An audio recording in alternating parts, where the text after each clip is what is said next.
Hi friends, welcome to my channel.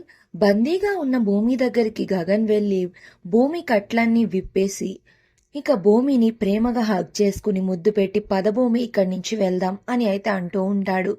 ఇక భూమి అయితే గగన్తో మాట్లాడకుండా చాలా ఫాస్ట్గా అక్కడి నుంచి వెళ్ళిపోతూ ఉంటుంది. ఆగు భూమి ఆగు అని వెనకాలే గగన్ కూడా వెళ్తాడు. ఇక ఆ చీకట్లో భూమి వినకుండా రోడ్డు మీద చాలా ఫాస్ట్గా పరిగెట్టుకుంటూ వెళ్ళిపోతుంది.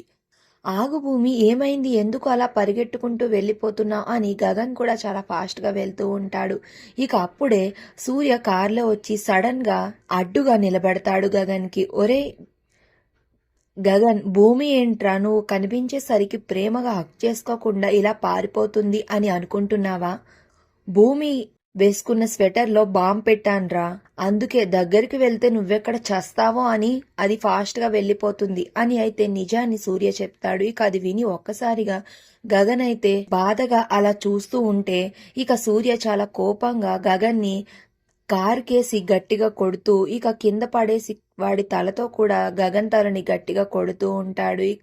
ఇక సూర్య అలా గగన్ని రక్తం వచ్చేలా కొట్టి కిందకి ఒక గెంటు గెంటుతాడు. దాంతో రక్తపు మడుగులో గగన్ అయితే అక్కడే స్పృహ కోల్పోయి పడిపోతూ ఉంటాడు. మరి భూమి వెనక్కి తిరిగి చూడకుండా ఆ బాంబ్ స్వెటర్తో పరిగెట్టుకుని వెళ్ళిపోతూ ఉంటుంది. మరి ఇప్పుడు భూమిని ఎవరు కాపాడనున్నారు అనేది నెక్స్ట్ రివ్యూలో తెలుసుకుందాం.